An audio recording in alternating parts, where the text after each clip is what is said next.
Should I confess to the rapes right now too? By society, or sexual assaults by society's definition. What do you mean rapes? Like you rape someone? I just feel like a lot of times when I was drunk with chicks, I was just like way too handsy, and then even when we didn't have sex, it was still like enough that it should be considered sexual assault. Well, do you remember where you even met these girls at? Huh? Do you even remember the girls? Where did it start? Stuff before I happened 18 should count also. But I mean, you meet them online, you can meet them out in person, I mean... Everywhere, just... Really? All the time. All the time. And also consensual sex in there too, but like I just, like if a chick I got handsy with and then I talked to later, I would just like... I just convinced them that I wasn't handsy with them, or they were into it, even if they were into it by the end of it. A welfare check turns into a murder confession as police respond to calls of a man sitting on an Oklahoma highway. This man is Joseph Tyler Beck. He tells police he wants to confess to a murder he committed 8 years prior. As he's been transported, he's captured on video confessing to his crimes. Did you rape her too? I didn't rape her. I thought about it. And then I thought... Thinking about it is way different. No, I mean, like... Because, like...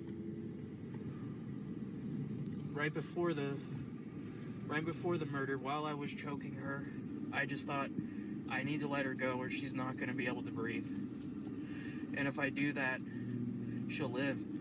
And then it's just, I started to let go and I thought, and then she'll tell on me.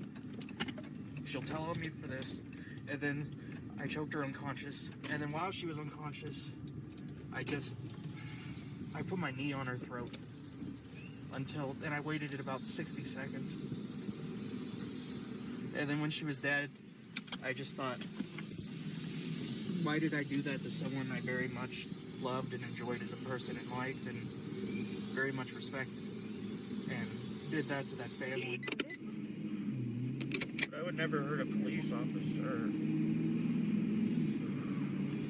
The 113. My friend is a cop, and I always thought about confessing to him, but I could just never do it because I thought it would implicate him in his job. And he kept saying, why don't you become a cop? And I was like, way before I ever murdered or did any crimes. And I said, what a waste of time, man. Why would I want to solve crimes? Why would I want to solve murders? I'm just saying. I know.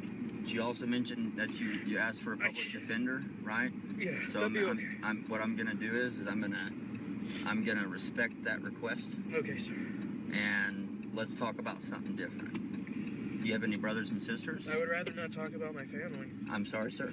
I would rather not talk about my family. I said I'm sorry, sir. I won't bring that up again. So, I thought you meant... No, my apologies. I don't want to, like I said, I'm not trying to frustrate you or anything like that. It's just, hey. No, I wasn't I thought you meant like, how are you doing, or I don't know what I thought. No problem, sir. I didn't take any offense to it. One whatsoever. Are you working right now? Doing anything like that? Yeah, I just got a job. Nice. Where at? Dude, it doesn't... I'm going to jail for the rest of my life. I don't care about my... That's what... I just started going to work there, man. And I just, like, the people there, they're just so cool. Like, I've always been so cool at work and the people I know and but just, I get up there, man, and I just see, I see girls, and I know that they're just, like, barely 18, and I see them look me in the eyes, and I'm just, like, I just know I'll probably just want to hang out with that chick and have sex with her, and then, like, if she ever dates anyone, I'd probably go try to kill the boyfriend if he lived in my area. Like, I've just been, like, literally, there's been so many times where I went to, like, go confront, like, people who have, like, stolen my girlfriends and just, like, wanted to kill them, and they refused to go outside, and then they just call the cops, and I just, like, leave the area and go somewhere else and, like, get in my car and drive away. But it was just, it's just, like, I'm not a serial killer, but I just always had this premeditation, and I just killed one person, but it's still just, like, it should be enough that you just have to go to jail forever. And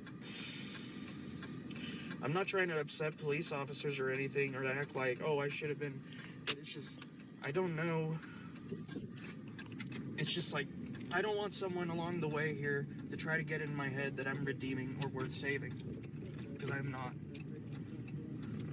All right, I won't say anything else. I'm sorry. No worries. No, don't be sorry. I won't try to make up any type of casual conversation like that.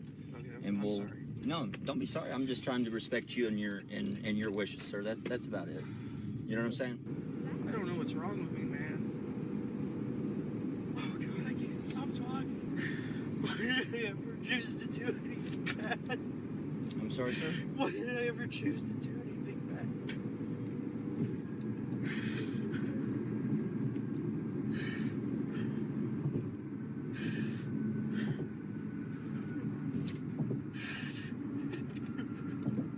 I was a good person. I went to school, I believed in God, I chose to be good. Why did I ever choose to be bad? Why did I ever choose the evil path? Why did you never kill anyone? Okay. I just need to stop freaking out. It's being hysterical.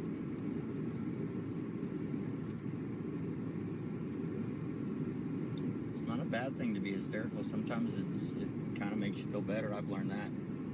I think it proves you're a human. Over the last couple of years, I've had to relearn that, you know? I've cried in front of people and they've always been like, are you okay? Like every time I cried at work, I almost immediately got fired within like a week or so. And I didn't cry up there, but like the very first job, I like cried as I walked out, but I just like, I kind of knew my dad and how we grew up tough. And he's like, if you're just get angry and leave the room and just like, you know, don't take it out on the people there.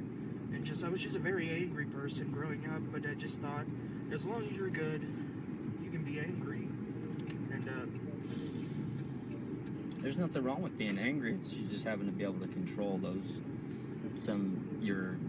if you will, whatever it is that you use to compensate for the anger. Does that make sense?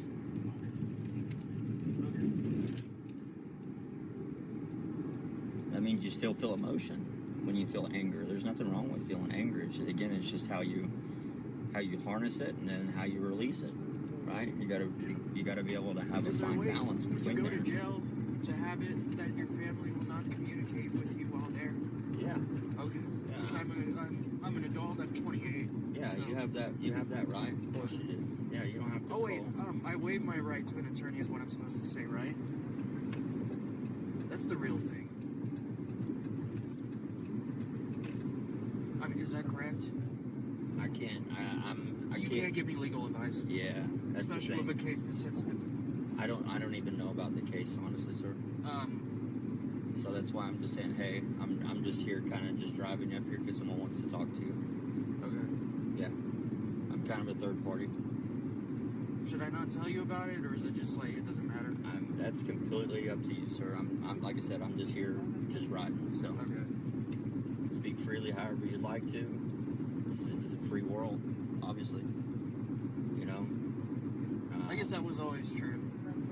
You know, it might not feel like it. Obviously, you're in handcuffs right now. But again, if you choose that you want to talk about something, then that's your right, man. There's nothing more to it. You know what I'm saying? It's my right to turn myself in, and it's wrong to murder people. And it's wrong to murder someone. And even if you are mentally ill, it's still wrong to murder someone and then hide behind that. And it's wrong to murder someone because I became mentally ill because I murdered someone. I was just a normal guy up to them. And I functioned in society from 2016 to 2024, 8 years, and I knew if I got away for a decade, I'd just fucking forget about it again. When I was growing up, I always believed there was a heaven and hell. Heaven and there was a hell. And that the murder in the Bible, as I was taught, like up to 17 and off and on my own, was that was the one sin that should truly be unforgivable. But like, there still has to be like some kind of self-defense in the Bible too. And then I studied that, and I tried to explain it to people because like I just said there's no real righteous reason to ever kill someone.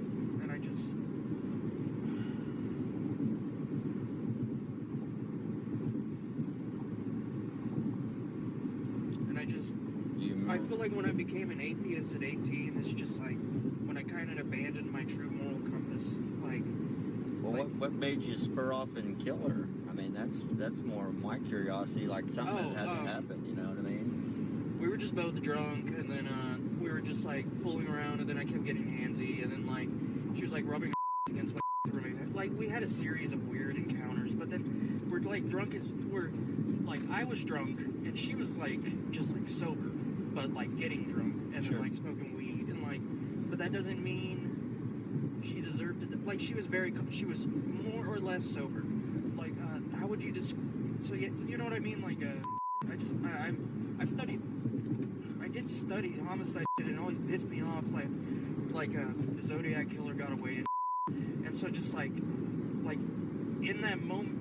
In the moments before that and going there, I just like always knew in the back of my head that like I shouldn't kill people, and I never killed people, but like I just thought I could get away with rape, but I wanted to have sex with her, and I went in with that weird mentality, and we were gonna have sex, but then some dude like called her and wanted to come over there, and then like I actively like was trying to frame that dude for the murder. Jesus, how did I even? Why would you?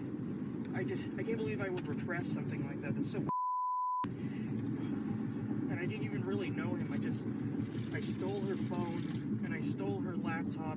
And this is after the murder, but I didn't go into there with like an idea that I was going to kill her. But I came in there with ill will. And so I had to have been around 19 or 20 or maybe 21 or 2016. It was 2016. 1995. 21. I had to have just been old enough to buy alcohol when I went over there. And so, or not. No. 20. Well, just skip that part and just carry on. You're getting hung up and you're wanting to talk, man. Like I said, just skip the part that's. I'm just trying to get my story straight. You're good. You're good. It's pretty well painted. I mean, it's pretty well straight. I mean, I'm following you pretty clear. So after that, I just kind of was very stricken with guilt because I just didn't really know why I did it, and I went home, and I suffered killer's remorse, and I started like puking uncontrollably because I knew that was the first time I had killed someone, and so. I said, dear God, what have I done? And then I just thought I had to go confess, so I went to a movie and I just kept thinking back and forth what I would have to do, either confess or not. And I just thought I had to get away with it and run away and just... I didn't tell my two friends who came with me, but we left the state and they never knew, but we left the state almost immediately right after that, so that's why it's like I showed up there. We were drunk and all this, and this is why the cops didn't like solve it, because it was just like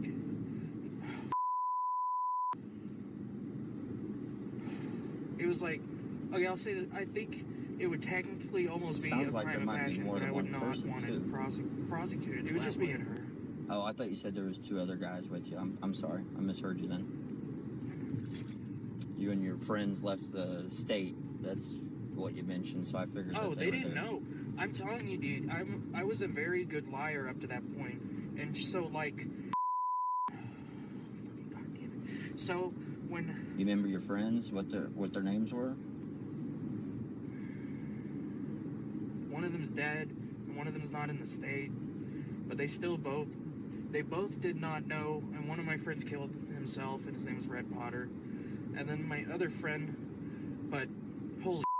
I confessed to my friend Rhett, and then he shot himself with a revolver. Not in front of me. What about your other friend?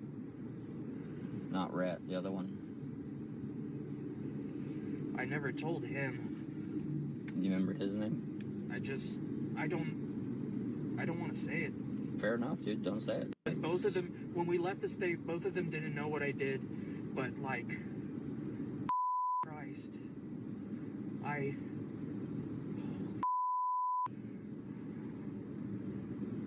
right before we left the state,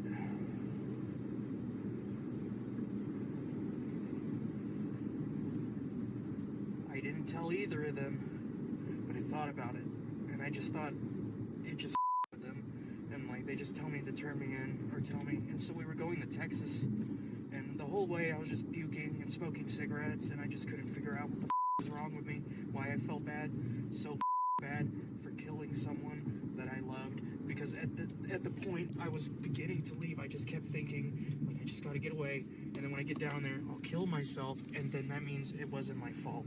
And I just kept thinking, why do I feel bad about the death? And I don't even know how that's rational. It's the most irrational thought process I've ever heard. Joseph was ultimately charged with first-degree murder in the death of Jennifer Malloy, a girl he grew up with.